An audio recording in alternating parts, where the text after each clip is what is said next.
Hello everyone, welcome back to Science Center session. So friends, as you know, we are discussing class 10th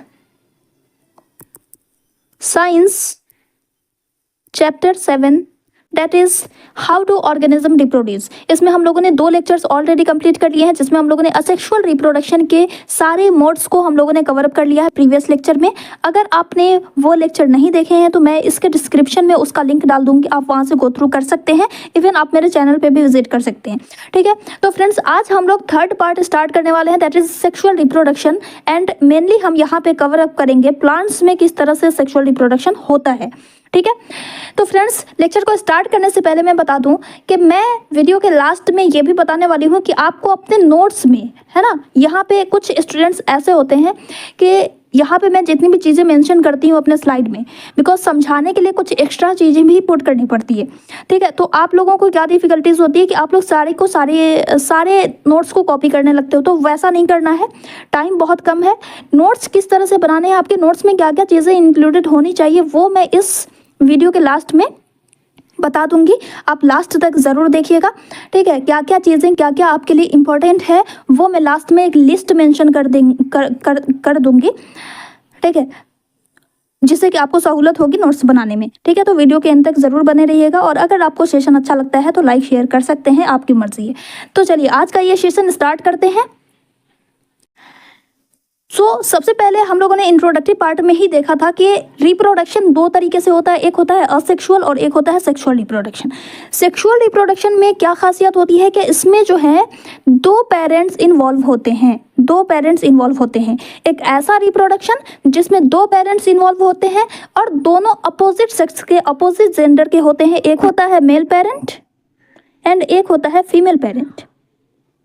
ठीक है, male parent से male gamete का production होता है, male gamete का production होता है जो कि होता है स्पर्म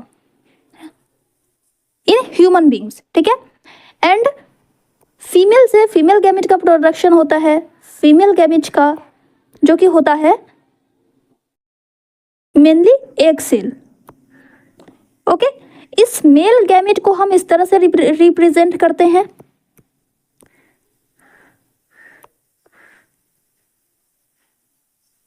इस तरह से रिप्रेजेंट किया जाता है. ठीक है, एंड फीमेल गैमेट को हम इस तरह से रिप्रेजेंट करते हैं. क्यों करते हैं, तो इसके पीछे भी रीजन है. देखो, मेल गैमेट एक्चुअली क्या होता है ना, ये मोटाइल होते हैं, है ना, यानी कि मूव करने की इसके पास कैपेसिटी होती है. और फीमेल गैमेट जो होता है ना वो एक ही जगह पे फिक्स होता है, नॉन मोटाइल होता है. ठीक है, ये नॉन मोटाइल होता है, इसमें मेल गैमेट जा करके फ्यूज होते हैं, इसलिए फ्यूजन को दिखाया जा रहा है इस एड साइन से. एंड ये बिकॉज जाते हैं, इसमें मूवमेंट होता है, इसलिए इस मूवमेंट को हम इस तरह से डिटेक्ट करते हैं. तो ये सिंबल होता है male gamete and female gamete का. ओके, अब इन दोनों के फ्यूजन से एक सिंगल सेल का प्रोडक्शन होता है और तब जाकर के ऑफस्प्रिंग प्रोड्यूस होते हैं. तो ये प्रोसेस होती है सेक्सुअल रिप्रोडक्शन की. So how to define it, एक ऐसा बायोलॉजिकल प्रोसेस जिसमें 2 पेरेंट्स इन्वॉल्व होते हैं, एंड इन दोनों के जेनेटिक मटेरियल को, है ना, इसमें जो डीएनए प्रेजेंट होता है, उस दोनों डीएनए को, अब जैसे कि इसमें एक हैप्लॉइड क्रोमोसोम है और एक सेल में एक हैप्लॉइड क्रोमोसोम है, ये दोनों मिलकर के एक कंप्लीट डिप्लॉयड क्रोमोसोम ऑफस्प्रिंग में प्रोवाइड करता है. तो इस तरह के सेक्सुअल रिप्रोडक्शन को जिसमें 2 पेरेंट इन्वॉल्व होते हैं और दोनों पेरेंट के जेनेटिक मटेरियल मिल करके एक नया ऑफ स्प्रिंग प्रोड्यूस करते हैं, ऐसे मोड ऑफ रिप्रोडक्शन को सेक्सुअल रिप्रोडक्शन कहा जाता है. ठीक है, a biological process that involves the fusion of 2 gametes और रिप्रोडक्टिव सेल्स, इसे हम रिप्रोडक्टिव सेल्स भी कहते हैं या गैमेट भी कहते हैं या जर्म सेल्स भी कहते हैं. इन दोनों के फ्यूजन से from 2 parent organism to create a new offspring is known as sexual reproduction. ठीक है, अब सवाल यह राइज होता है कि जब असेक्सुअल रिप्रोडक्शन का मोड हमारे पास पहले से था या सेक्सुअल मोड ऑफ रिप्रोडक्शन था ही, तो फिर ये सेक्सुअल मोड की क्या ज़रूरत है, why the sexual mode of reproduction. तो इसके पीछे रीज़न है. देखिए, इसके बहुत सारे एडवांटेजेस हैं. असेक्सुअल रिप्रोडक्शन में क्या होता है, एक सिंगल पेरेंट इन्वॉल्व होता है उसमें, राइट. असेक्सुअल रिप्रोडक्शन में एक सिंगल पेरेंट इन्वॉल्व होते हैं, जिससे इसका जो डीएनए कॉपी होगा, अब एक सेल है, एक सेल में जो डीएनए है इसकी कॉपी हुई, तो इसमें वेरिएशन क्या हो जाएगा, कम होगा ना. इसमें जो वेरिएशन आएगा वो तो कम होगा। अब कम वेरिएशन होगी तो जेनेटिक डाइवर्सिटी डिक्रीज होगी, है ना, यानी वैरायटीज ऑफ स्पीसीज क्रिएट नहीं हो पाएंगे। तो असेक्सुअल मोड से ज़्यादा तरह तरह के डिफरेंट डिफरेंट कैरेक्टर्स के ऑर्गेनिज्म प्रोड्यूस नहीं हो पाते हैं, थोड़ा बहुत वेरिएशंस क्रिएट होता है, और इसके साथ साथ ये एकदम स्लो प्रोसेस होती है, इसमें टाइम लगता है वैराइटीज़ को इन्वॉल्व होने में। इन्हीं सारी लिमिटेशंस को ओवरकम करने के लिए सेक्सुअल मोड को अपनाया जाता है। तो एक एडवांटेज आपने देख लिया, genetic diversity. Sexual reproduction creates genetic diversity, क्योंकि इसमें दो डिफरेंट पेरेंट्स के डीएनए कंबाइन होते हैं तो ज़्यादा वेरिएशन क्रिएट होती है, जो कि इवोल्यूशन को क्रिएट करती है। ठीक है, दूसरा इंपॉर्टेंस ये आ जाता है कि हमने प्रीवियस लेक्चर में हमने पॉन्ड वाला एक एग्जांपल देखा था ना, कि जब वेरिएशंस क्रिएट होती हैं तो स्पीशीज के जो सर्वाइवल का जो चांस होता है ना, स्पीसीज ज़्यादा समय तक जिंदा रह पाते हैं, क्योंकि उसके अंदर ये काबिलियत आ जाती है चीज़ों को झेलने की, है ना, उसके जिंदा रहने का चांसेस बढ़ जाता है। स्पीसीज में चेंजिंग एनवायरनमेंट को अडेप्ट करने की कैपेसिटी आ जाती है, राइट। जैसे कि आपने एग्जाम्पल देखा होगा आजकल के मॉस्किटोज के, अगर आप एग्जांपल ले लो कि मॉस्किटो पहले एक कॉइल जला देने से वो सारे के सारे भाग जाते थे, मर जाते थे, लेकिन अब क्या हो रहा है, वो धीरे धीरे उस इन्वायरमेंट को अडेप्ट करना मच्छरों ने सीख लिया है, मॉस्किटोज ने सीख लिया है। तो अब क्या होता है, अब कॉइल उस पर असर नहीं करता है, तो दिस इज कॉल्ड एडेप्टेशन, है ना। और इसकी वजह से क्या हो रहा है कि इनकी जो स्पीसीज है वो ज़्यादा लंबे समय तक सर्वाइव कर पा रही है। तो सर्वाइवल रेट को अगर तो जाहिर सी बात है सेक्सुअल रिप्रोडक्शन में क्या होता है, जेनेटिक डाइवर्सिटी इंक्रीज होती है, वेरिएशंस ज़्यादा से ज़्यादा क्रिएट होते हैं, तो वेरिएशन ज़्यादा से ज़्यादा क्रिएट होगा, इसलिए सर्वाइवल रेट भी इंक्रीज होगी, राइट। तो सेकंड एडवांटेज हो गया, सर्वाइवल रेट को इंक्रीज करता है sexual reproduction. Okay, third advantage ये है कि ऑर्गेनिज्म जो सेक्सुअल रिप्रोडक्शन के थ्रू जो ऑर्गेनिज्म प्रोड्यूस होते हैं, बिकॉज उनमें वेरिएशंस आता है, उनकी सर्वाइवल रेट इंक्रीज होती है, तो इन वेरिएशंस के ड्यूरिंग क्या होता है, इन्हें डिजीज से लड़ने की भी उसमें ताकत आ जाती है, और वो डिजीज रेजिस्टेंट ऑर्गेनिज्म प्रोड्यूस होने लगते हैं, है ना। उनके कैरेक्टर्स में इस ऐसी चेंजिंग आ जाती है कि वो कुछ डिजीज से लड़ने की उनमें ताकत आ जाती है, कैपेसिटी आ जाती है। इस तरह से सेक्सुअल रिप्रोडक्शन हमें डिजीज रेजिस्टेंट ऑर्गेनिज्म प्रोड्यूस करने में हेल्प करता है। ये एडवांटेजेस हैं जो कि आपके लिए बहुत इंपॉर्टेंट हैं, इसको आप ज़रूर नोट करेंगे। वैसे मैं लास्ट में एक लिस्ट देने वाली हूँ आपको कि आपको क्या क्या चीज़ें नोट डाउन करनी है और क्या क्या चीज़ें स्किप करनी है, ठीक है। Okay, so these are the advantages due to which sexual mode of reproduction are acquired today. Okay, अब इसमें भी डिफ़िकल्टीज़ हैं, ये एडवांटेजेस तो है लेकिन इनमें भी डिफ़िकल्टीज़ है। क्या डिफ़िकल्टीज़ है कि सेक्सुअल मोड में जो दो डिफरेंट डीएनए, एक मेल पेरेंट का डीएनए, एक फीमेल पेरेंट का डीएनए, ये दोनों इन्वॉल्व होता है, तो ऑफ स्प्रिंग में जो जाएगा तो ये तो डबल डीएनए हो जाएगा। ऑफ स्प्रिंग के पास जो डीएनए जाएगा वो तो डबल अमाउंट हो जाएगा डीएनए का, जिससे कि बॉडी अच्छे से फंक्शन नहीं कर पाएगी, राइट। एक सिंगल सेल बनेगा और उसमें दो डीएनए हो जाएंगे, डबल अमाउंट हो जाएगा, जिसकी वजह से ये प्रॉपर फंक्शनिंग नहीं कर पाएंगे, राइट। हर न्यू जनरेशन के जो ऑफ स्प्रिंग होंगे, हर न्यू जनरेशन में दो डीएनए हो जाएगा, हर न्यू जनरेशन में दो डीएनए हो जाएगा, जिससे बॉडी अच्छे से फंक्शन ही नहीं कर पाएगी। फिर तो बहुत सारी डिफिकल्टीज सामने आने लगेगी, है ना। तो इस डिफिकल्टीज को सॉल्व कैसे किया जा सकता है, इससे ओवरकम करने के लिए सेक्सुअल रिप्रोडक्शन में एक प्रोसेस होती है, दैट इज गैमेट फॉर्मेशन।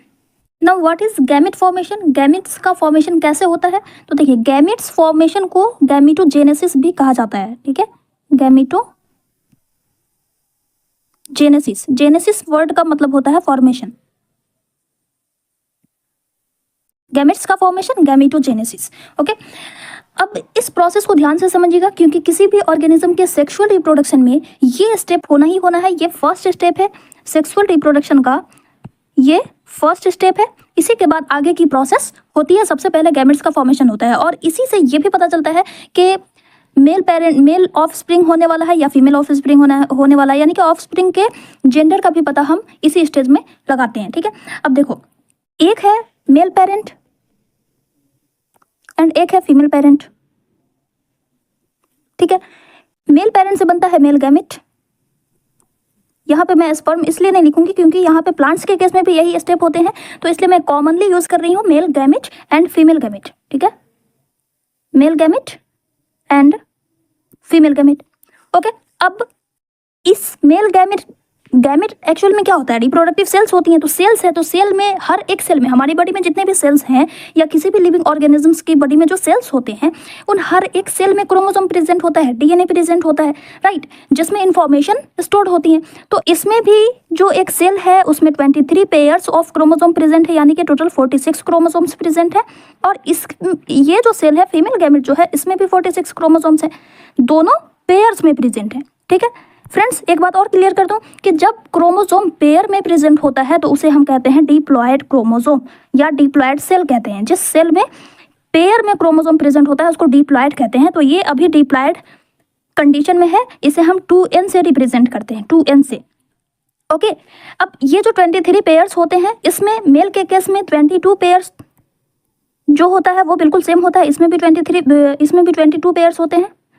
ठीक है, और लास्ट पेयर जो होता है वो मेल के केस में XY होता है एंड फीमेल के केस में XX होता है। यही है जो इस 22 पेयर्स को हम ऑटोसोमल क्रोमोसोम कहते हैं, ऑटोसोमल क्रोमोसोम। एंड ये जो लास्ट वाला पेयर होता है, बिकॉज ये डिटरमाइन कर रहा है कि फीमेल है या मेल है, क्योंकि इसी से पता चलता है। अगर Y क्रोमोसोम प्रेजेंट है तो दैट मीन्स के ऑफस्प्रिंग या पेरेंट जो है वो मेल पेरेंट है, और अगर दोनों X क्रोमोसोम होता है लास्ट पेयर में तो हम समझते हैं कि वो फीमेल है। ठीक है, तो बिकॉज ये जेंडर को भी डिटरमाइन कर रहा है, इसीलिए इस लास्ट पेयर ऑफ क्रोमोसोम को हम सेक्स क्रोमोसोम कहते हैं, इसको सेक्स क्रोमोसोम कहा जाता है। ठीक है, इसे सेक्स क्रोमोसोम कहते हैं। अब ये गैमेट फॉर्मेशन मेल पेरेंट में भी होगा और फीमेल पेरेंट में भी होगा। तो मेल पेरेंट में जब होता है तब हम इसे, है ना, अगर ये मेल पेरेंट में हो रहा है तो इसे हम स्पर्मेटोजेनेसिस कहते हैं, स्पर्मेटोजेनेसिस कहते हैं। ह्यूमन बींग्स के केस में स्पर्मेटोजेनेसिस कहते हैं, यानी कि स्पर्म का बनना। और फीमेल के केस में, अगर फीमेल बॉडी में बन रहा है तो इसे हम oogenesis कहते हैं, यानी कि ऊ मतलब ओवम और ओवम मतलब एग, तो एग का फॉर्मेशन oogenesis।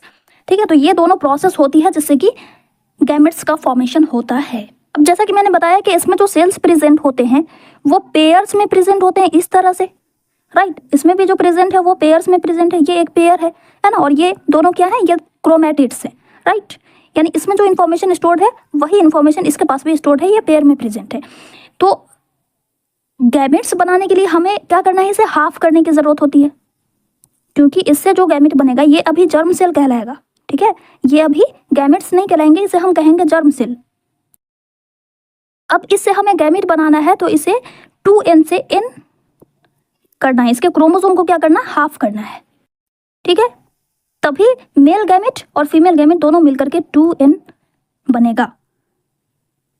ठीक है, तो बिकॉज 23 पेयर्स में प्रेजेंट होता है, तो यहाँ पर मैं अब गैमेट फॉर्मेशन किस तरह से होता है इस बात को समझने के लिए यहाँ पे लास्ट के 2 पेयर्स लेती हूँ मेल के लिए, है ना। लास्ट के 2 पेयर्स हम यहाँ पे ले लेते हैं और ये रहा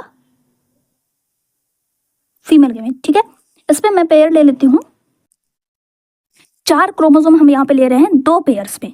ठीक है, 4 क्रोमोसोम्स ले रहे हैं यहाँ पे 2 पेयर्स में। सबसे पहली बात कि जब क्रोमोसोम प्रेजेंट होता है तो वो क्रोमैटिन फॉर्म में प्रेजेंट होता है, कुछ इस तरह से। ठीक है, ये कुछ इस तरह से, ये दोनों एक पेयर हो गया, एक पेयर ये हो गया। इसी तरह से इसमें भी पेयर्स में प्रेजेंट है। ओके, अब देखो ये है मेल और ये है फीमेल गैमेट। ये 2 पेयर्स में क्यों प्रेजेंट होते हैं, क्योंकि एक पेयर जो होता है ये फादर से मिला हुआ होता है और दूसरा पेयर जो होता है वो मदर से मिला हुआ होता है। वैसे ही ये फादर से मिला हुआ है, ये मदर से मिला हुआ है, ये मेल गैमेट है। तो इस दोनों को हम नाम दे देते हैं, ये दोनों जो क्रोमोसोम है ये मान लो कि इसमें ए कैरेक्टर है, AA। इसी तरह से ये दोनों जो क्रोमोसोम का पेयर है ये हम मान लेते हैं इसमें XY है। ठीक है, और इस केस में फीमेल के केस में ऊपर वाला AA है एंड नीचे वाला XX क्रोमोसोम है। ये 2 पेयर्स हमने यहाँ पे लिए। अब बिकॉज क्रोमोसोम नंबर हाफ करना है तो सेल डिवीजन की कौन सी वाली प्रोसेस हमें यहाँ पे अपनानी पड़ेगी, reductional division, right, that is meiosis. तो गैमेट फॉर्मेशन कैसे होता है, मियोसिस की प्रोसेस के थ्रू। मियोसिस की प्रोसेस के थ्रू गैमेट का फॉर्मेशन होता है ना। एंड वी नो कि मियोसिस में दो स्टेजेस होते हैं, एक स्टेजेस होता है मियोसिस 1 एंड दूसरा स्टेज होता है मियोसिस 2। इसमें भी 4-5 स्टेजेस होते हैं। पहला स्टेजेस होता है प्रोफेज 1 और इस केस में यहाँ पे 2 हो जाएगा। एंड उसके बाद प्रोफेज होता है, फिर मेटाफेज, एनाफेज, उसके बाद टीलोफेज जिसको हम न्यूक्लियर डिवीजन कहते हैं, कैरियोकाइनेसिस, उसके बाद लास्ट होता है साइटोकाइनेसिस जिसमें साइटोकाइनिन साइटोप्लाज्म जो होता है वो अलग अलग होता है, 2 पार्ट में डिवाइड हो जाता है और ये 2 सेल्स सेपरेट हो जाते हैं। ठीक है, तो ये 5 प्रोसेस मियोसिस 1 में भी होती है, मियोसिस 2 में भी होती है। अब कैसे होती है तो आइए देखते हैं। सबसे पहले इसे, ये अभी क्रोमैटिन फॉर्म में है ना, तो सबसे पहले होगा डीएनए रिप्लिकेशन।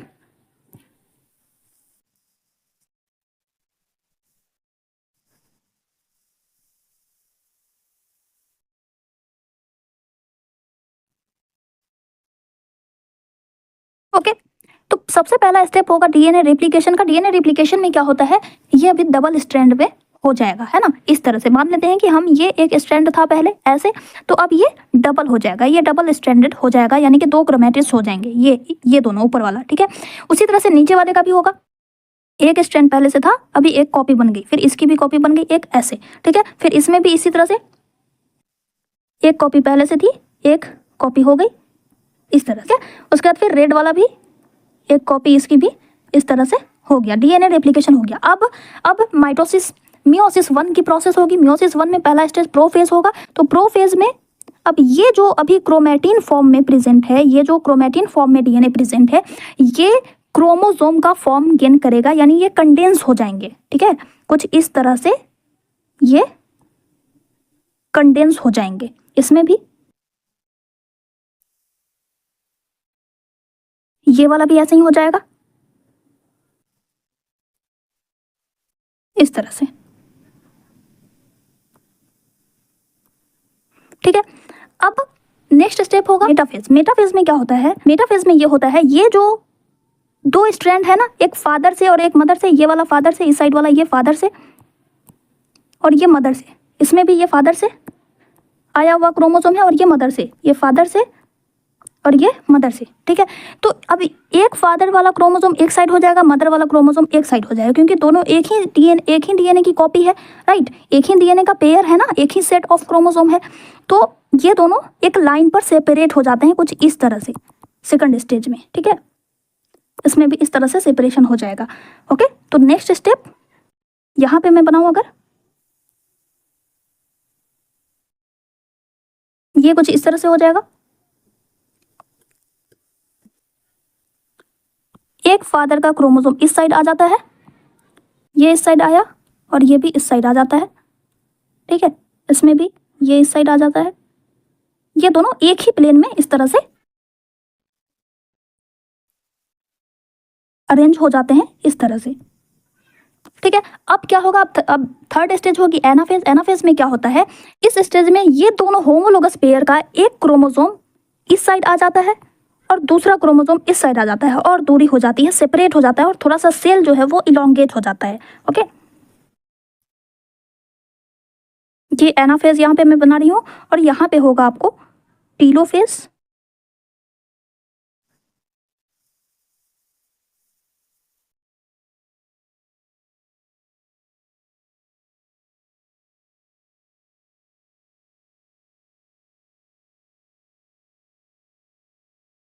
ये इस तरफ आ जाएगा और ये इस तरफ ऐसे आ जाते हैं, है ना। इसमें भी सेम स्टेप होगी।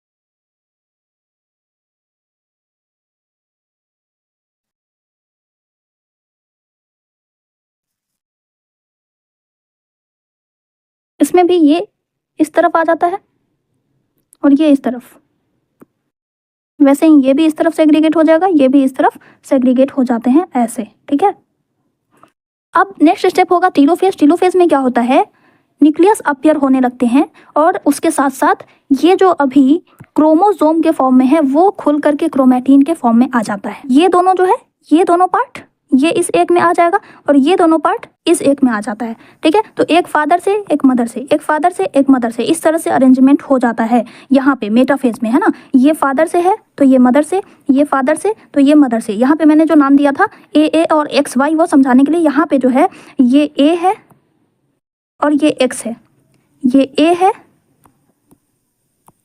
और ये है वाई। ठीक है, तो इसके पास आएगा ए और एक्स, इसके पास आएगा ए और एक्स, इसके पास आएगा ए और वाई।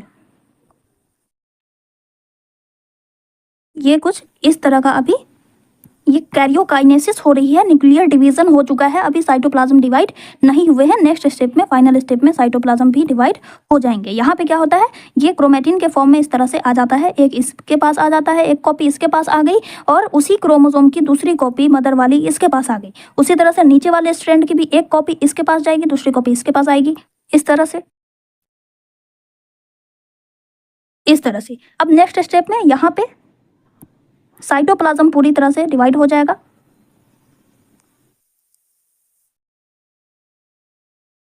इसके पास भी एक मदर की कॉपी इसके पास और एक क्रोमोसोम इसके पास। ठीक है, एक एक सेट रेड वाला रहेगा इस तरह से, इसके पास दूसरी कॉपी, उसी क्रोमोसोम की दूसरी कॉपी इसके पास है।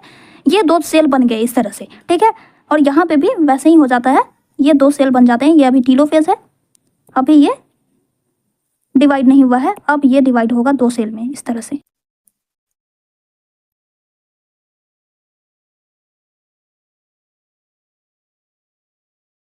ठीक है, तो ये रहा आपको मेल गैमेट मियोसिस 1 की प्रोसेस से, और ये रहा फीमेल गैमेट मियोसिस 1 की प्रोसेस से। दोनों सेम होता है। अब हम चलेंगे सिर्फ एक गैमेट को लेकर के, अब मैं बताऊंगी मियोसिस 2 की प्रोसेस। यहाँ पे दोनों हैप्लॉइड हो गए ना, यहाँ पे एक सेट था, दो पेयर में प्रेजेंट थे क्रोमोसोम, और अभी सिंगल पेयर है ना, एक सेट इसके पास है, एक सेट इसके पास है, तो इसलिए इसको हम कहेंगे हैप्लॉइड क्रोमोसोम। तो 2 डॉटर सेल मिलता है हमें मियोसिस 1 में और वो हैप्लॉइड होते हैं, यानी कि यहाँ पे 46 क्रोमोसोम था।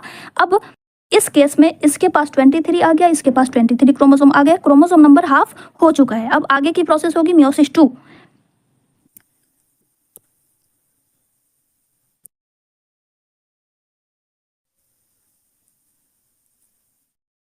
Haploid chromosome. ओके, अब फर्स्ट स्टेप इसमें भी 5 स्टेप्स में क्लियर होगा मियोसिस 2 की प्रोसेस। ठीक है, पहला स्टेप,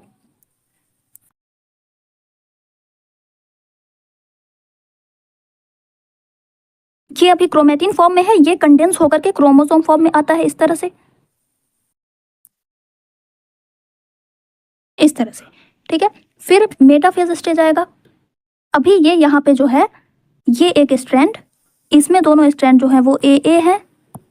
ठीक है, मेल गैमेट को की अगर हम बात करें तो नीचे वाले स्ट्रैंड में एक्स और वाई है। ठीक है, दो सेल बना है ना, तो एक्स वाई वाला मैंने यहाँ पे लिया। ओके, ये है आपका एनाफेज। अब ये यहाँ पे रहा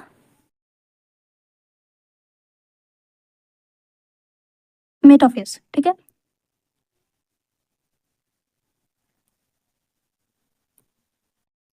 तो मेटाफेज में क्या होता है, ये दोनों अपने लाइन पे आ जाते हैं इस तरह से, इस तरह से। ठीक है, उसके बाद नेक्स्ट स्टेप एनाफेज।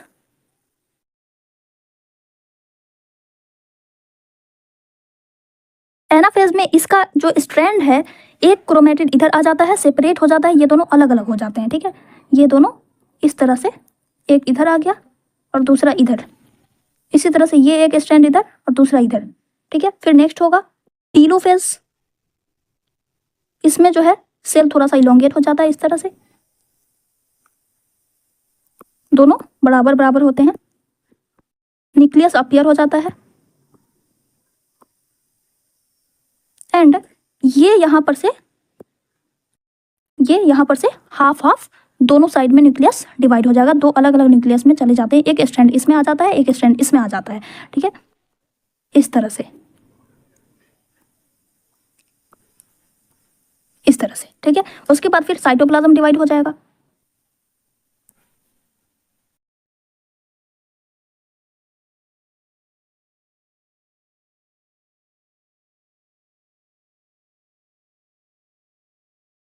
एक स्ट्रैंड इसमें आ गया, एक इसमें क्रोमैटिन के फॉर्म में खुला हुआ है ना, ये यहाँ से ओपन हो गया है, इसलिए मैंने ऐसा दिखाया।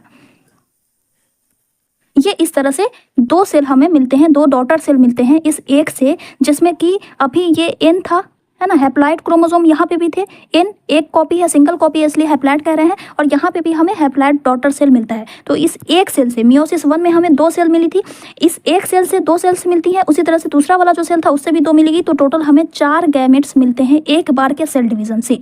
ये होता है gamete formation. I hope this is clear to you. इसी तरह से फीमेल में भी होगा। तो फीमेल में, तो स्पर्म के केस में क्या होता है, स्पर्म के केस में क्या होता है, इसमें जो 4 गैमेट्स मिलते हैं ना, ये चारों मैच्योर होते हैं। लेकिन फीमेल के केस में जो एक सेल मिलता है उसमें 4 तो मिलते हैं, लेकिन इस 4 में सिर्फ एक ही मैच्योर होता है, और 3 जो है वो पोलर बडीज मिलती है।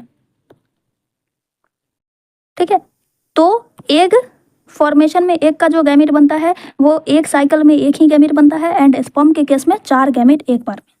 ठीक है, यहाँ पे मैंने मेंशन कर दिया है गैमेट फॉर्मेशन आपके नोट्स के लिए कि आप क्या लिखोगे इस स्टेप में।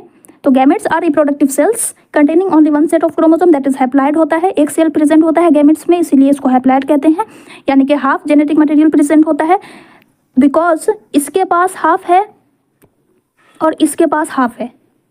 ये दोनों जब आपस में फ्यूज करेंगे तो एक कंप्लीट डीएनए इसके पास ट्रांसफर हो जाएगा ना ऑफस्प्रिंग के पास, तो इसीलिए दोनों को हाफ किया जाता है। ठीक है, तो नेक्स्ट स्टेप आती है गैमेट ट्रांसफर की। अब गैमेट फॉर्मेशन हो गया है, एक मेल बॉडी के पास है और एक फीमेल बॉडी के पास है, अब इन दोनों को एक जगह लाना पड़ेगा फर्टिलाइजेशन के लिए। This process is known as gamete transfer.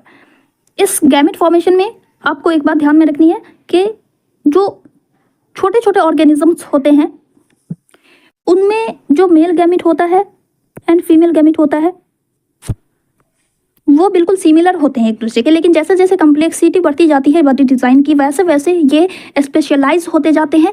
And more complex organisms में अगर हम इन गैमेट्स की बात करें तो फीमेल जर्म सेल जो होती है वो लार्ज होती है एंड नॉन मोटाइल होती है, ये एक जगह पे फिक्स रहती है, और ये इसी के पास आता है स्पर्म। ठीक है, तो यानी कि मेल गैमेट जो होता है वो ट्रांसफर होता है फीमेल गैमेट में फॉर फर्टिलाइजेशन, एंड इसी को कहा जाता है गैमेट ट्रांसफर। ठीक है, एक का क्या काम है, ये सिर्फ फूड को स्टोर करके रखता है, क्योंकि फर्टिलाइजेशन के लिए एनर्जी चाहिए होती है, तो ये फूड के स्टोरेज का काम करता है, नॉन मोटाइल होता है। तो ये जो पॉइंट दिया हुआ है ना, ये आपको याद रखने हैं कि फीमेल जर्म सेल जो होती है वो large, non motile and food storage होती है, एंड मेल गैमेट जो होता है वो स्मॉलर होता है एंड मोटाइल होता है। ठीक है, तो इसको आपको अपने नोट्स में ऐड करना है। ओके, प्लांट्स के केस में अगर हम बात करें, इसी गैमेट ट्रांसफर को हम पॉलिनेशन कहते हैं, जो कि अभी हम देखने वाले हैं। एंड फीमेल के एनिमल्स के केस में अगर हम बात करें तो ये सेक्सुअल इंटरकोर्स के ड्यूरिंग होता है गैमेट का ट्रांसफर। इसके बाद नेक्स्ट स्टेप आती है, अभी हमने देखा गैमेट फॉर्मेशन फर्स्ट स्टेप, उसके बाद होता है गैमेट ट्रांसफर, देन आता है फर्टिलाइजेशन का केस। फर्टिलाइजेशन में क्या होता है, ये जो मेल गैमेट है ये फीमेल गैमेट के साथ मिल करके एक सिंगल सेल बनाते हैं, जिसे हम कहते हैं जाइगोट। जाइगोट, अब इसके पास एन क्रोमोसोम, इसके पास एन क्रोमोसोम, हैप्लॉइड क्रोमोसोम दोनों के पास ये एन और ये एन मिलकर के डिप्लॉयड हो जाते हैं 2n, तो एक कंप्लीट डीएनए का ट्रांसफर हो जाता है इस जाइगोट में। इस तरह से इस प्रोसेस को, मेल गैमेट का फीमेल गैमेट से फ्यूजन की जो प्रोसेस है, इसी को फर्टिलाइजेशन कहा जाता है। ठीक है, थर्ड स्टेप क्लियर हो गई। अब फोर्थ स्टेज आती है एम्ब्रियोजेनेसिस। इसमें क्या होता है, ये जो जाइगोट है ये बार बार डिवाइड करके एक सेल होता है, एक सेल से 2 सेल में डिवाइड होता है, फिर ये 2 सेल 4 सेल में डिवाइड होते हैं, उसके बाद फिर ये 4 सेल 8 सेल में डिवाइड होता है। इस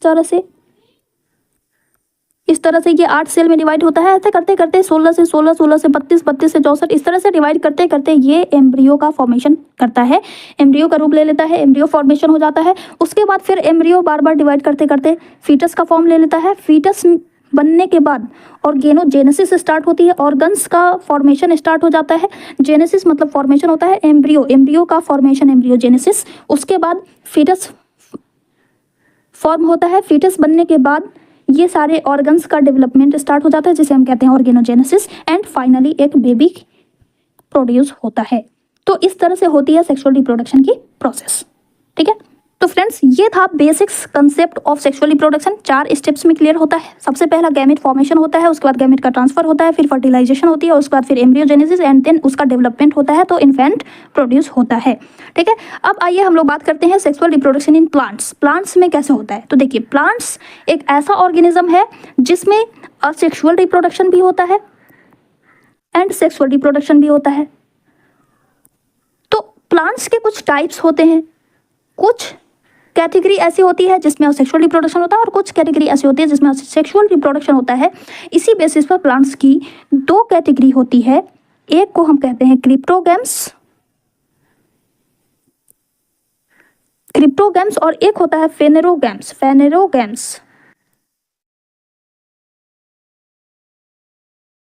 फेनेरोगैम्स कहते हैं। क्रिप्टोगैम्स ऐसे प्लांट्स होते हैं जो कि जिसमें फ्लावर्स नहीं होते हैं, सीडलेस होते हैं, फ्लावरलेस भी होते हैं। सीडलेस एंड फ्लावरलेस प्लांट्स को क्रिप्टोगैम्स की कैटेगरी में रखा जाता है एंड जो सीड बियरिंग होते हैं उन्हें फेनेरोगैम्स कहा जाता है। ठीक है, अब इसे फर्दर क्लासिफाई किया जाता है 3 ब्रांचेस में। थैलोफाइट्स, जिसके अंदर एल्गी को रखा गया है, ब्रायोफाइट, श्रब्स वगैरह जो होते हैं वो इस कैटेगरी में होते हैं, एंड थर्ड कैटेगरी होती है टेरिडोफाइट्स। ठीक है, टेरिडोफाइट्स। ये 3 कैटेगरी होती है क्रिप्टोगैम्स की। इन सारे के सारे में कोई ना कोई असेक्सुअल मोड ऑफ रिप्रोडक्शन होता है। इसमें कैसा रिप्रोडक्शन होता है? सेक्सुअल मोड ऑफ रिप्रोडक्शन होता है। फेनेरोगैम्स की फर्दर 2 कैटेगरी होती है। एक ऐसे प्लांट्स जिनमें सीड तो होता है लेकिन उसमें फ्लावर नहीं होते हैं, उसमें फ्लावर फ्रूट्स नहीं होते हैं, यानी कि ये नॉन फ्लोरिंग प्लांट्स होते हैं। सीड तो होता है लेकिन सिर्फ सीड होता है, फ्लावर नहीं होता है, नॉन फ्लोरिंग होते हैं, तो इसको हम कहते हैं जिम्नोस्पर्म्स। एंड कुछ प्लांट्स ऐसे होते हैं जो सीड भी प्रोड्यूस करते हैं एंड फ्लावर भी प्रोड्यूस करते हैं, फ्रूट भी प्रोड्यूस करते हैं, तो इसको कहते हैं फ्लावरिंग प्लांट्स। तो इस फ्लावरिंग प्लांट्स को नाम दिया गया है एंजियोस्पर्म्स। ठीक है, इसी फ्लोरिंग प्लांट्स में, बिकॉज एज वी नो के प्लांट्स का जो रिप्रोडक्टिव पार्ट होता है वो फ्लावर ही होता है, तो फ्लावर से ही फ्रूट भी बनेगा, इसीलिए सेक्सुअल रिप्रोडक्शन सिर्फ और सिर्फ इस एंजियोस्पर्म में ही होता है। इसी एंजियोस्पर्म में सेक्सुअल रिप्रोडक्शन होता है। बाकी जितने भी प्लांट्स की कैटेगरी है उन सभी में असेक्सुअल रिप्रोडक्शन होता है। ठीक है, सो सेक्सुअल मोड ऑफ रिप्रोडक्शन सिर्फ और सिर्फ एंजियोस्पर्म में होता है। तो वही आज हम लोग इस पर्टिकुलर लेक्चर में देखने वाले हैं कि किस तरह से होता है। तो सेक्सुअल मोड को समझने के लिए सबसे पहले हम इसके रिप्रोडक्टिव पार्ट्स के स्ट्रक्चर को समझते हैं, है ना। तो रिप्रोडक्टिव पार्ट क्या होता है? फ्लावर होता है। तो फ्लावर के स्ट्रक्चर का ये समझते हैं। Friends, as we know sexual reproduction में 2 सेक्स इन्वॉल्व होते हैं, एक मेल एंड एक फीमेल। तो प्लांट्स में भी मेल रिप्रोडक्टिव पार्ट है और फीमेल रिप्रोडक्टिव पार्ट भी होता है, जो कि रिप्रोडक्टिव ऑर्गन फ्लावर में ही प्रेजेंट होते हैं, इसलिए इसके स्ट्रक्चर को समझना बहुत ज़रूरी है। आप अपने माइंड में रोज़ फ्लावर को कंसीडर कर सकते हैं या फिर उस फ्लावर को जिसे आपने बहुत अच्छे से ऑब्जर्व किया है, ताकि आपको अच्छे से समझ में आ सके, है ना। नाउ लुक हियर, किसी भी फ्लावर की ये जो पंखुड़ियाँ होती हैं ना, ये जो कलर्ड पार्ट होता है, ये जो ब्यूटीफुल पार्ट होता है, इस कलर्ड पार्ट को हम कहते हैं पेटल। इस कलर्ड पार्ट को हम पेटल्स कहते हैं या कोरोला भी कहा जाता है, कोरोला। ठीक है, इस कलर्ड पार्ट को हम पेटल्स या कोरोला कहते हैं। और ये जो स्टेम है जहाँ से फ्लावर निकल रहा है, उस स्टेम से सटे हुए एक ये ग्रीन पार्ट होता है। जब ये कली के फॉर्म में होता है, कोई भी फ्लावर जब कली के फॉर्म में होता है, जब वो पूरा खिला हुआ नहीं होता है, बर्ड्स के फॉर्म में होता है, तो आपने देखा होगा कि उसके ऊपर हरी हरी कवरिंग होती है, एक लीफ लाइक स्ट्रक्चर होता है जो कि उस बर्ड्स को प्रोटेक्ट करके रखता है। इस ग्रीन पार्ट को कहते हैं सेपल। इस ग्रीन पार्ट को कहते हैं सेपल। ठीक है, और इसके बाद यहाँ पे ये जो दिख रहा है आपको, ये वाला उभरा हुआ पार्ट दिख रहा है, इस उभरे हुए पार्ट को, जो कि हार्ड पार्ट होता है और जिसके अंदर ये सारे पार्ट यहाँ पे एक जगह अटैच्ड होते हैं, उस पार्ट को कहते हैं रिसेप्टेकल्स। इस सेपल के जस्ट ऊपर ये जो पेटल है, इस पेटल के एकदम बीच में से एक फूला हुआ पार्ट होता है जिसमें से ये फिलामेंट निकला हुआ है। इस तरह से ये पतला सा स्ट्रक्चर निकला हुआ है, इसको कहते हैं फिलामेंट। ठीक है, ये वाला जो पार्ट है इसको कहा जाता है फिलामेंट।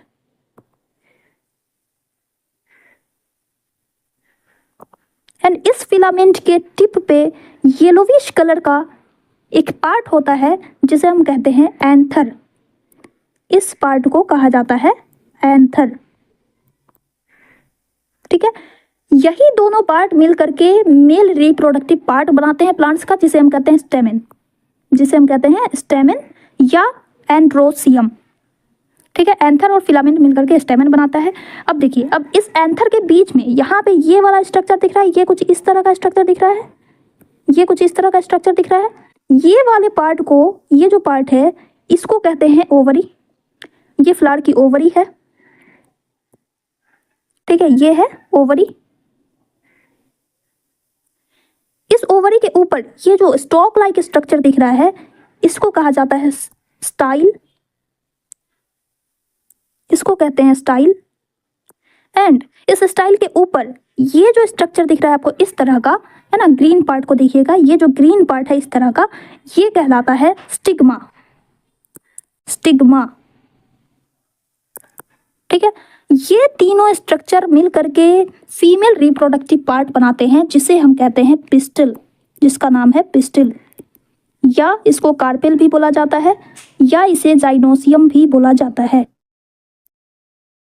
ठीक है, पिस्टिल या कार्पेल या जाइडोसियम, इस तरह से स्टेमन को एंड्रोसियम भी कहा जाता है। तो ये होता है, ये फीमेल रिप्रोडक्टिव पार्ट है, ये फीमेल रिप्रोडक्टिव पार्ट है जहाँ पे गैमेट का फॉर्मेशन होगा, और ये मेल गैमेट पार्ट है। ठीक है, ये मेल गैमेटिक पार्ट है, मेल रिप्रोडक्टिव पार्ट है, एंड ये फीमेल रिप्रोडक्टिव पार्ट्स होते हैं।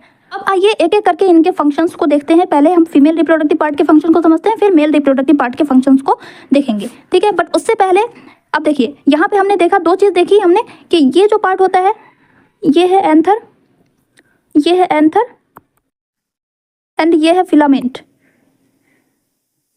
राइट, ये दोनों मिलकर के बनाते हैं स्टेमन। एंड बीच वाला जो पार्ट है ये ओवरी, स्टॉक जिसे हम कहते हैं स्टाइल, एंड ऊपर वाला पार्ट जहाँ पे जो कुछ थोड़ा सा स्टिकी होता है इसे हम कहते हैं स्टिग्मा। ये तीनों पार्ट मिलकर के बनाते हैं पिस्टिल। तो कुछ प्लांट्स, कुछ फ्लावर ऐसे होते हैं, कुछ फ्लावर ऐसे होते हैं जिसमें पिस्टिल भी प्रेजेंट होता है, स्टेमन भी प्रेजेंट होता है। जैसे कि इसी फ्लावर को आप देखिए, इसमें दोनों ही चीज साथ साथ प्रेजेंट है ना, पिस्टिल भी प्रेजेंट है और स्टेमन भी प्रेजेंट है। तो इस तरह के प्लांट को हम बाइसेक्सुअल कहते हैं, बाइसेक्सुअल फ्लावर, बाइसेक्सुअल फ्लावर कहा जाता है। और कोई कोई फ्लावर ऐसा होता है जिसमें, अब जैसे कि पौधा तो एक ही है, यहाँ पर जो फूल लगा हुआ है उसमें सिर्फ और सिर्फ पिस्टिल प्रेजेंट है, और दूसरा फ्लावर इधर जो निकला हुआ है, इस एक प्लांट में, इस एक फ्लावर में या तो स्टेमन प्रेजेंट होगा या फिर पिस्टिल प्रेजेंट होगा। फिर दूसरे फ्लावर में इसमें या तो पिस्टिल प्रेजेंट होगा या तो स्टेमन प्रेजेंट होगा। इस तरह से हो सकता है, इसमें पिस्टिल है तो इसमें स्टेमन है, इसमें पिस्टिल है तो इसमें स्टेमन है। इस तरह से कोई एक ही रिप्रोडक्टिव पार्ट अगर एक फ्लावर में प्रेजेंट होता है तो उस फ्लावर को हम कहते हैं यूनिसेक्सुअल। ठीक है, तो इस बेसिस पे दो तरह के फ्लावर होते हैं, एक को कहा जाता है यूनिसेक्सुअल एंड एक को कहते हैं बाइसेक्सुअल। ऐसे फ्लावर जिसमें या तो स्टेमन है या तो पिस्टिल है, जैसे कि ये पपाया को देखिए, इसमें यहाँ पे किसी किसी में फीमेल पपाया है तो उसमें पिस्टिल प्रेजेंट होगा, मेल पपाया है तो उसमें स्टेमन प्रेजेंट होगा। ये मेज का पौधा देखिए, इसके ऊपर वाले पार्ट में सिर्फ मेल पार्ट प्रेजेंट होता है, स्टेमन प्रेजेंट होता है, और बाकी जो ये जहाँ पे मेज लगा हुआ होता है वहाँ पे फीमेल रिप्रोडक्टिव पार्ट प्रेजेंट होते हैं, एक ही मेज में दोनों पार्ट। तो इस तरह से इसको हम, बिकॉज ये अलग अलग फ्लावर में प्रेजेंट है तो इसको हम यूनिसेक्सुअल कहेंगे। और अगर एक ही फ्लावर में दोनों चीज़ होता, जैसे इसको देखिए, यहाँ पे ये बीच में ये जो पार्ट दिख रहा है आपको, ये ओवरी है ना, ये पिस्टिल है जिसमें ये स्टिग्मा हो गया, ये स्टाइल हो गया, और नीचे ये ओवरी है ना, तो ये पिस्टिल भी प्रेजेंट है। एंड यहाँ पे आपको दिख रहा है ये वाला पार्ट एंथर एंड फिलामेंट। तो ऐसे फ्लावर जिसमें दोनों साथ साथ होते हैं, स्टेमन भी है पिस्टिल भी है, ऐसे फ्लावर को हम बाइसेक्सुअल कहते हैं। फॉर एग्जाम्पल रोज, सनफ्लावर, ये मस्टर्ड, पी, और ये है हिबिस्कस। तो ये सारे एग्जांपल्स हैं बाइसेक्सुअल फ्लावर के। एंड वाटरमेलन, मेज, पपाया, कुकुम्बर, ये सब जो होते हैं वो यूनिसेक्सुअल फ्लावर होते हैं। ठीक है, तो ये भी आपको ध्यान में रखना है। अब आइए देखते हैं female reproductive part. Pistol female reproductive part होता है जिसमें 3 पार्ट्स मिले हुए होते हैं, जो कि 3 पार्ट से मिलकर के बना हुआ होता है। सबसे निचला ये जो बॉटम पार्ट है, ये जो स्वॉलन पार्ट दिख रहा है, इसको हम कहते हैं ओवरी। इसी ओवरी के अंदर प्रेजेंट होता है ओव्यूल, और उस ओव्यूल के अंदर एग प्रेजेंट होते हैं जो कि है गैमेट। ठीक है, ये क्या है, ये है ओव्यूल, और हर ओव्यूल में एक एग प्रेजेंट होता है। उसके बाद ये जो स्टॉक लाइक स्ट्रक्चर दिख रहा है, ये स्टाइल है, एंड स्टिग्मा, ये लास्ट टर्मिनल पार्ट जो है उसे हम कहते हैं स्टिग्मा। ठीक है, इसी तरह से मेल रिप्रोडक्टिव पार्ट, इसमें 2 पार्ट होते हैं। ये जो थ्रेड लाइक स्ट्रक्चर दिख रहा है जो कि इस एंथर को सपोर्ट प्रोवाइड करता है, इसको हम कहते हैं फिलामेंट। एंड ये जो टर्मिनल पार्ट है जिसके अंदर पॉलन ग्रेन्स प्रेजेंट होते हैं, और पॉलन ग्रेन्स ही मेल गैमेट को प्रोड्यूस करता है। इसी के अंदर मेल गैमेट्स प्रेजेंट होते हैं इस पॉलन ग्रेन के। ये पॉलन ग्रेन है छोटा सा, इसके अंदर मेल गैमेट प्रेजेंट होता है। इस तरह से हर एक डॉट में इस तरह से एक गैमेट प्रेजेंट होता है। तो उसको स्टोर करने वाले को, स्ट्रक्चर को हम कहते हैं एंथर, एंड इस एंथर को जो सपोर्ट प्रोवाइड करता है दैट इज फिलामेंट। ठीक है, तो इस तरह से मेल रिप्रोडक्टिव पार्ट, स्टैमेन में 2 पार्ट होते हैं, anther and filament, and female में 3 पार्ट होते हैं, ओवरी, स्टिग्मा एंड स्टाइल। ठीक है, अब यहाँ से ये जो पॉलन ग्रेन निकलता है वो उस स्टिग्मा पे जाकर के चिपक जाता है, क्योंकि उसका जो सरफेस होता है वो स्टिकी होता है। आपने ऑब्जर्व भी क्या होगा कि जैसे ही हम फ्लावर को टच करते हैं उसके ऊपर येलो कलर का पाउडर हमारे हाथ में लग जाता है। वो येलोइश पाउडर जो है वो हमारे हाथ में चिपक जाता है। वो क्या होता है, वही होता है पॉलन ग्रेन्स। ठीक है, ये जो है ये क्या है, पॉलन ग्रेन्स। ठीक है, और इसी पॉलन ग्रेन के अंदर ये जो होता है, ये होता है मेल गैमेट। ओके, अब जैसा कि मैंने पॉइंट्स नोट करने को कहा था कि मेल गैमेट जो होते हैं वो मोटाइल होते हैं। ये मेल गैमेट जो होता है वो मोटाइल होता है, एंड फीमेल गैमेट जो होता है वो नॉन मोटाइल होता है, वो अपनी पोजीशन पे स्टिक होते हैं। तो प्लांट्स में भी ये पॉलेंस जो है, ये जो मेल जर्म सेल्स है, वही मूव करके जाता है ओव्यूल में, जहाँ पे फीमेल गैमेट के साथ इसका फ्यूजन होगा। तो फर्स्ट स्टेप गैमेट फॉर्मेशन तो कंप्लीट हो गया, गैमेट का फॉर्मेशन हो गया। एंथर में मेल गैमेट बनता है, एंथर में जो पॉलन ग्रेन्स प्रेजेंट होते हैं उसमें मेल गैमेट बनता है, एंड ओवरी में ओव्यूल प्रेजेंट होता है, उस ओव्यूल में फीमेल जर्म सेल प्रेजेंट होते हैं, प्रोड्यूस होते हैं। ठीक है, अब बात है कि उस मेल गैमेट को इस फीमेल जर्म सेल के पास लाना है, तो कैसे होगा, गैमेट ट्रांसफर। सेकेंड स्टेप आती है गैमेट ट्रांसफर की, है ना। What is gamete transfer? Transfer of male gametes to female gamete is called gamete transfer. Male gamete को फीमेल गैमेट के पास पहुंचाना। अब ये जो स्टेप्स होती है ये प्लांट्स में 3 स्टेप्स में कंप्लीट होती है। जैसा कि मैंने कहा कि ये जो स्टिग्मा होता है, इसकी जो सरफेस होती है ना, ये स्टिकी होती है, ये स्टिकी होती है थोड़ी सी। तो जैसे ही पॉलन ग्रेन्स आता है, लुक एट दिस, ये है पॉलन ग्रेन। जैसे ही पॉलन ग्रेन आता है इस पे आकर के वो चिपक जाता है। ठीक है, ये इस पे आया, इसको देखिए, पहले इस स्ट्रक्चर को देखिए, ये पॉलन ग्रेन आकर के इस पर चिपक जाता है। तो पॉलन ग्रेन्स का स्टिग्मा पर ट्रांसफर होना, दिस इज कॉल्ड पॉलिनेशन। ये होता है first step, pollination. Pollen grains from the anther are transfer to the stigma. Pollen grains stigma पे ट्रांसफर होते हैं, लैंड करते हैं, दिस इज कॉल्ड पॉलिनेशन। ठीक है, अब ये जो पॉलिनेशन होता है ये 2 टाइप से हो सकता है, या तो सेम फ्लावर में हो, ये ट्रांसफरिंग जो हो रही है वो सेम फ्लावर में हो, तो उसको हम कहेंगे सेल्फ पॉलिनेशन, उसको हम कहेंगे सेल्फ पॉलिनेशन। और अगर 2 डिफरेंट फ्लावर हैं, यानी कि किसी दूसरे फ्लावर से पॉलन ग्रेन आकर के दूसरे फ्लावर के स्टिग्मा पर लैंड करता है, तो इस तरह के पॉलिनेशन को हम क्रॉस पॉलिनेशन कहते हैं। इस तरह के पॉलिनेशन को हम क्रॉस पॉलिनेशन कहते हैं। ठीक है, ये हो गया फर्स्ट स्टेप, क्लियर हो गया गैमेट ट्रांसफर का। सेकंड स्टेप में क्या होता है, अब जैसे ही, अब यहाँ पे देखो, जैसे ही ये पॉलन ग्रेन यहाँ पे आता है, ये स्टिग्मा पे चिपक जाता है। स्टिग्मा पर चिपकते ही यहाँ पे क्या होता है, पॉलन ग्रेन यहाँ पे जर्मिनेट हो जाते हैं, इसके अंदर जो पॉलेंस होता है वो फ्यूज हो जाता है। ठीक है, अब ये पॉलन ग्रेन धीरे धीरे इस स्टाइल की तरफ मूव करना स्टार्ट कर देता है। एक्चुअली क्या होता है कि यहाँ पे इस ओव्यूल में जो फीमेल जर्म सेल प्रेजेंट है वो कुछ केमिकल्स रिलीज करती है, उस केमिकल्स को सेंस करके ये पॉलन ग्रेन इस तरफ मूव करना स्टार्ट कर देते हैं। लुक एट दिस, यहाँ पे देखिए, पहले इस फिगर में ये देखो, ये धीरे धीरे मूव करना स्टार्ट कर दिया है। ये ऐसे बढ़ते बढ़ते, अब यहाँ पे ये मेल जर्म सेल है, ये भी साथ साथ मूव करते करते ये इस ओवरी में आकर के ट्रांसफर हो जाता है। थर्ड स्टेप में क्या हो जाता है, रिलीज ऑफ मेल गैमेट। यहाँ तक आ गया, ये पॉलन ट्यूब का फॉर्मेशन हो जाता है। इस ट्यूब को कहते हैं हम पॉलन ट्यूब। ठीक है। इस ट्यूब को कहा जाता है पॉलन ट्यूब। यहाँ तक ये आई, अब उसके बाद यहाँ से रिलीज हो जाता है मेल गैमेट्स का। ये मेल गैमेट इस ओव्यूल में ट्रांसफर हो जाता है। इस तरह से 3 स्टेप्स में गैमेट ट्रांसफर होता है प्लांट्स में।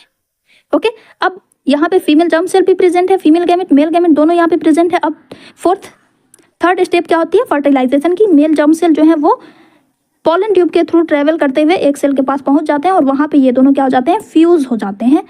This is called fertilisation. Fertilisation हो जाता है, जाइगोट। अब फर्टिलाइजेशन जब होता है तो जाइगोट बनता है। ठीक है, ये भी आपको याद रखना है कि फर्टिलाइजेशन के बाद हमें क्या मिलता है, जाइगोट। ये तो हो गई फर्टिलाइजेशन 3 स्टेप्स में, है ना। इसको हम कहते हैं फर्टिलाइजेशन। फर्टिलाइजेशन के पहले की जो 2 स्टेप है उसको कहा जाता है प्री फर्टिलाइजेशन स्टेज। ठीक है, फर्टिलाइजेशन, ये रहा फर्टिलाइजेशन। फर्टिलाइजेशन के पहले 2 स्टेप्स होता है, एक होता है गैमेट फॉर्मेशन, एक होता है गैमेट फॉर्मेशन, दूसरा होता है गैमेट ट्रांसफर, जिसमें हम लोगों ने प्लांट्स के केस में 3 स्टेप्स देखे। पहला पॉलिनेशन, उसके बाद पॉलन ट्यूब का फॉर्मेशन होता है, देन मेल गैमेट्स रिलीज होते हैं फीमेल बॉडी में। ठीक है, तो ये 3 स्टेप्स आपको गैमेट ट्रांसफर में मेंशन करने हैं। ये इस दोनों को कहा जाता है प्री फर्टिलाइजेशन स्टेज। इसको कहते हैं हम प्री फर्टिलाइजेशन स्टेज। ओके, उसके बाद हुआ फर्टिलाइजेशन। मेल और फीमेल गैमेट दोनों मिलकर के क्या बना देते हैं, फर्टिलाइजेशन में क्या क्या मिलता है हमें, जाइगोट, है ना। जाइगोट मिल गया। अब फर्टिलाइजेशन के बाद कुछ पोस्ट फर्टिलाइजेशन इवेंट्स भी होते हैं। क्या होता है, ये जो जाइगोट बना है, ये जाइगोट धीरे धीरे डिवाइड करते करते, बहुत बार डिवाइड करते करते ये एम्ब्रियो बनाता है, जो कि इसी ओव्यूल में प्रेजेंट होते हैं। ये देखो, ये ओव्यूल है, इस ओव्यूल में ये एम्ब्रियो प्रेजेंट है। ठीक है, अब जैसे ही ये जाइगोट डिवाइड करके एम्ब्रियो बनाता है, जैसे ही एम्ब्रियो बना, सेम टाइम में ये जो ओव्यूल हुआ करता था, ये ओव्यूल सीड में कन्वर्ट हो जाता है। एंड ये जो ओवरी थी, ये जो बाहर की ओवरी थी, ये ओव्यूल सीड में कन्वर्ट हो जाता है और ये अपने ऊपर एक, अपने चारों तरफ एक प्रोटेक्टिव लेयर बना लेता है, जिसे हम कहते हैं सीड कोट। सीड कोट कहा जाता है इस लेयरिंग को, इस प्रोटेक्टिव लेयर को, है ना। आपने देखा होगा ना, सीड होता है कोई भी, उसके ऊपर एक हार्ड टफ कोटिंग होती है, उसको कहते हैं सीड कोट। ठीक है, और ओवरी जो है वो रैपिडली ग्रो करके राइपन ऑफ हो जाती है एंड फ्रूट में कन्वर्ट हो जाती है। ये ओवरी फ्रूट बना लेती है। ओव्यूल कन्वर्ट हो गया सीड में। ठीक है, तो यहाँ पे आपको याद क्या रखना है, ओव्यूल कन्वर्ट हो जाता है सीड में, ओवरी कन्वर्ट हो जाती है फ्रूट्स में। उसके बाद जो पेटल्स है, स्टेमन है, स्टिग्मा है, स्टाइल है, वो सब क्या हो जाते हैं, वो सर करके गिर जाते हैं। तो इस तरह से ये कुछ पोस्ट फर्टिलाइजेशन इवेंट्स होते हैं जो कि फर्टिलाइजेशन के बाद होते हैं। अब ये फर्टिलाइजेशन की प्रोसेस कंप्लीट हो गई। हमें क्या मिला, हमें मिला जाइगोट के बाद एम्ब्रियो। अब इस एम्ब्रियो से बनाना है प्लांट, है ना। तो इस प्रोसेस को कहा जाता है सीड जर्मिनेशन। ठीक है, लास्ट स्टेप होती है सीड जर्मिनेशन की। हमने देखा कि जो ओवरी है वो फ्रूट में कन्वर्ट होती है और जो ओव्यूल है, ये पोस्ट फर्टिलाइजेशन इवेंट्स में हमने देखा कि ये जो ओवरी है, ये जो ओव्यूल है वो सीड बन चुका है, यानी कि अब हमारे पास क्या है, सीड है और इसके अंदर स्टोर है embryo. That means sexual reproduction के बाद हमें सीड मिला जिसमें एम्ब्रियो है। अब इस एम्ब्रियो से हमें प्लांट ग्रो कराना है, तो इसके लिए हमें क्या करना पड़ता है, इसे हमें सॉयल में डालना पड़ता है। सॉयल में क्या होता है कि फर्स्ट स्टेप, अब सीड जर्मिनेशन की प्रोसेस स्टार्ट होती है। एक ऐसी प्रोसेस जिसमें सीड ग्रो करके सीडलिंग में कन्वर्ट होता है एंड इवेंचुअली एक प्लांट के रूप में ग्रो करता है। This process is called seed germination. अब इसके कुछ स्टेजेस होते हैं। सबसे पहले क्या होता है, हमने मिट्टी में बीज डाल दिया, सीड डाल दिया, तो सबसे पहली प्रोसेस होती है इम्बिबिशन। इम्बिबिशन का क्या मतलब होता है कि ये सीड जो है वो मिट्टी से पानी को एब्जॉर्ब करता है, एब्जॉर्ब करके वो स्वेल होना स्टार्ट हो जाता है और इसके अंदर, सीड के अंदर जो एंजाइम्स हैं वो एक्टिवेट हो जाते हैं। उनके एक्टिवेशन की वजह से इस सीड के ऊपर जो एक प्रोटेक्टिव कवरिंग है जो इसे प्रोटेक्ट करके रखे हुई है, वो इस एंजाइम्स की वजह से डाइजेस्ट हो जाती है, रप्चर हो जाती है सेकंड स्टेप में। जैसे ही रप्चर होती है, ये सीड कोट हट जाता है और एम्ब्रियो ओपन अप हो जाता है इस तरह से। ठीक है, ये क्या है, ये सीड कोट है, हमने मिट्टी में डाला, ये सीड कोट क्या हो गया, फट जाता है और ये कुछ इस तरह से एम्ब्रियो ओपन हो जाता है और एम्ब्रियो में 3 पार्ट हमें दिखाई देते हैं। लुक एट दिस, ये इस तरह से leaf like structure open up हो जाता है जिसे हम कहते हैं कॉटिलेडन। ये क्या करता है, ये फूड को स्टोर करके रखता है। अब एम्ब्रियो को प्लांट में ग्रो करना है तो उसको एनर्जी तो चाहिए ही, तो उस एनर्जी को प्रोवाइड करने के लिए कॉटिलेडन अपने अंदर स्टोर्ड फूड को तोड़ तोड़ करके एनर्जी प्रोवाइड करता है। ये होता है फंक्शन कॉटिलेडन का। अब इसके बाद, इस कॉटिलेडन के बाद यहाँ पे आपको दिख रहा है, ये कुछ इस तरह का पार्ट आपको दिख रहा है। तो ये जो ऊपर वाला पार्ट होता है, इस पार्ट को हम कहते हैं प्लूम्यूल, एंड नीचे वाला जो पार्ट होता है उसको कहा जाता है रेडिकल। ठीक है, ये रेडिकल रूट बनाता है और प्लूम्यूल जो है वो शूट बनाता है। ठीक है, इस तरह से ये प्लांट जो है वो ग्रो करता जाता है और एक प्लांट के रूप में ग्रो कर जाता है। ठीक है, तो ये चीज़ आपको याद रखनी है। ये रेडिकल का क्या काम है, रेडिकल रूट में ग्रो होता है, प्लूम्यूल जो है वो शूट में ग्रो होता है, और कॉटिलेडन जो है वो फूड को स्टोर करता है, एनर्जी प्रोवाइड करता है, न्यूट्रिशन प्रोवाइड करता है। ठीक है, और एक और बात कि इस रूट और शूट में पहले आपने देखा होगा कि जो बीज होता है उसमें से पहले जड़ निकलती है, तब जा करके ऊपर शूट पार्ट निकलता है। तो पहले रूट ग्रो करता है और तब शूट। ठीक है, ये भी आपको ध्यान में रखना है। तो इस तरह से प्लांट्स में सेक्सुअल रिप्रोडक्शन होता है। अब देखो, किसी किसी प्लांट में ये जो कॉटिलेडन दिख रहा है ना, ये कॉटिलेडन किसी किसी प्लांट में सिर्फ एक ही होता है और किसी किसी में दो होता है। तो जिसमें सिर्फ एक कॉटिलेडन होता है, जिसमें सिर्फ एक कॉटिलेडन होते हैं उसको हम मोनोकॉट बोलते हैं, मोनोकॉटिलेडिनस का शॉर्ट फॉर्म मोनोकॉट। और जिसमें दो कॉटिलेडन्स होते हैं, जिसमें दो कॉटिलेडन्स होते हैं उसे हम कहते हैं डाइकोट।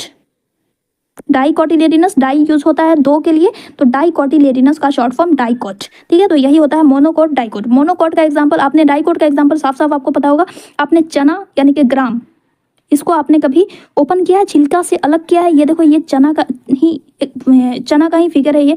इसको आप यहाँ से बाइफर्केट कर सकते हो, दो भागों में बांट सकते हो। तो ऐसे सीड को हम डाइकोट कहते हैं, जो दो भागों में आसानी से अलग अलग हो सकता है, जैसे कि आलमंड हो गया है ना, और काजू होता है, ये सब दो पार्ट में आराम से डिवाइड हो जाता है। तो ये डाइकोटिलेडिनस होते हैं।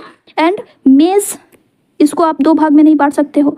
वीट, जितने भी क्रॉप्स होते हैं, राइस, ये सब मोनोकॉटिलेडिनस के एग्जाम्पल होते हैं। ठीक है, तो फ्रेंड्स, इसी के साथ हमारा फर्स्ट पार्ट जो था सेक्सुअल रिप्रोडक्शन का, प्लांट्स में किस तरह से होता है, वो हमने कवर अप कर लिया है। अब जैसा कि मैंने स्टार्टिंग में ही बताया था कि मैं लास्ट में आपको एक लिस्ट बताऊंगी कि आपको अपने नोट्स में क्या क्या शामिल करना है। तो ये मैं बता देती हूँ। सबसे पहले आपको क्या करना है, सेक्सुअल रिप्रोडक्शन की डिफिनीशन को मेंशन करना है, उसके बाद उसके एडवांटेज को मेंशन करना है।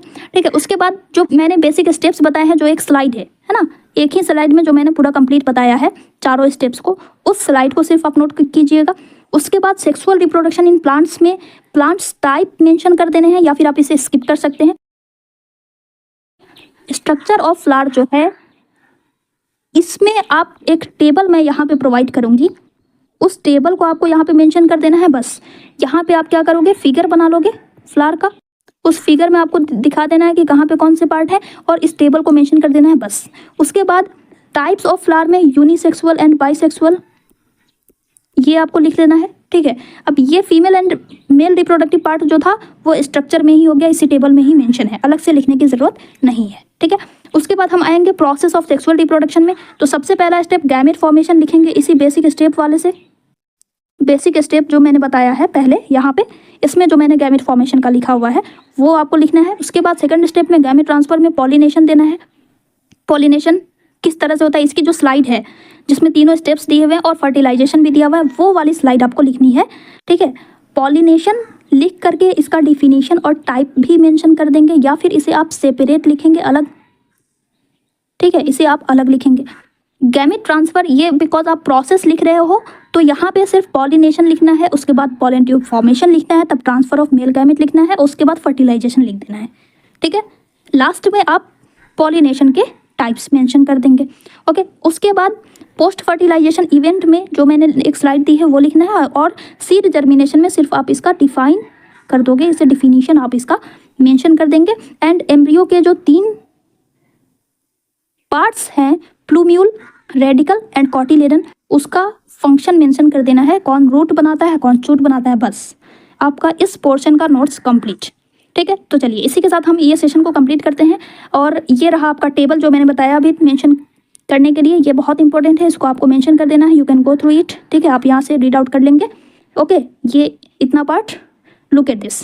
ठीक है, ये आप यहाँ से कॉपी कर लीजिएगा। उसके बाद अब हम लोग नेक्स्ट लेक्चर में बात करेंगे कि ह्यूमन बींग्स में किस तरह से सेक्सुअल रिप्रोडक्शन होता है। ठीक है, आई होप आपको सारी चीज़ें क्लियर हो गई हैं। तो चलिए नेक्स्ट लेक्चर में मिलते हैं। Till then take care, bye.